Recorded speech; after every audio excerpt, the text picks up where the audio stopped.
What's up guys, ShonenGameZ here, and we're going to go through the Jujutsu Kaisen website right now as it already updated, and we're going to go through some of the things, some good, some bad, but let's just get right into it.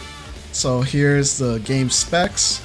We're going to start with, so we have PlayStation 5, let's see if I can scroll over, PlayStation 4, Nintendo Switch, Series X and S, Xbox One, and Steam. So the screen resolution for PlayStation 5, you have 3840 by 2160, so it's not 4K compatible and it's not HDR compatible. The frame rate's 60, and for PlayStation 4, you have 1080p resolutions for both the PS4 and the Pro. No 4K, no HDR, and the max is 60 frames, subject to change. So this basically means that it's gonna try to stay at 60, but most likely if things get too crazy, it'll probably dip to whatever, maybe 50, or worst case scenario, like it's like completely egregious, but we won't know until the game's out. Nintendo Switch, you have the TV mode, you have 1920 by 1080 and 720p for the table mode. So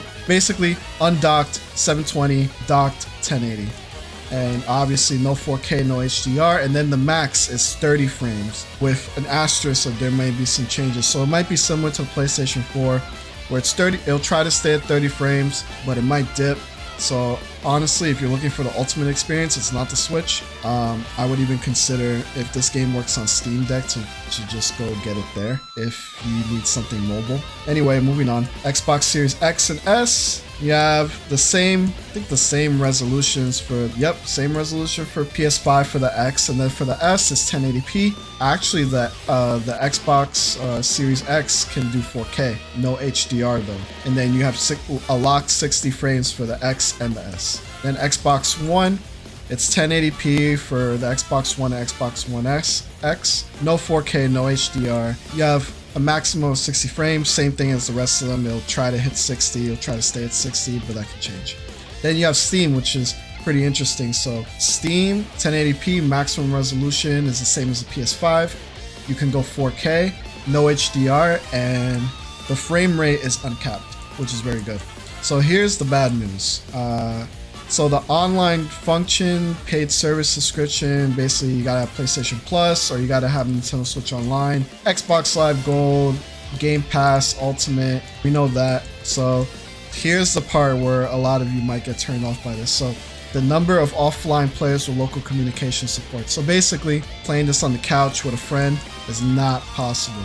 It says no local communication function. This is Google Translate. But what it's basically saying is that there's no offline multiplayer. So there's that. And then you have the space requirements. So PS5, 12 gigs, PS4, 12 gigs, and then you need 6 gigabytes of space for the Switch version.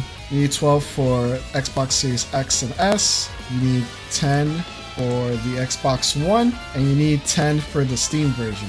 Then you have your backwards compatibility. The PS4 version works on the PS5. The Switch version works with the Switch Lite, standard stuff. Backwards compatible with Xbox Series X. And then you have save data migration. So you could transfer, you can't transfer from PS5 to PS4, but you could transfer the PS4 to PS5. You got smart delivery, and yeah. And then last but not least, the bottom, compatible controllers for all the consoles. There's not much on it. I'm not sure what compatible with sharing means for the Switch. And then you have your X input and direct input for Steam. So, general stuff, but I guess the most egregious one is no local play. So I figured that at least for the 1v1 aspect of it, that there would be local play. I knew we wasn't going to get a 4-player local play thing because that'd be too much. Usually when there's split screen games, the frame rate gets cut in half. So if a game's 60, once it hits split screen, it usually goes to around 30. So that's what I expected for this game for 1v1.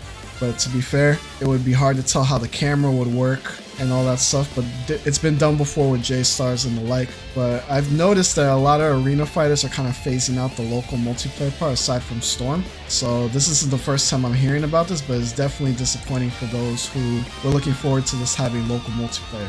Alright, that's it for today's video. Be sure to like and subscribe and all that. It lets me know that I should continue doing these kinds of videos, and I'll see you guys at the next one.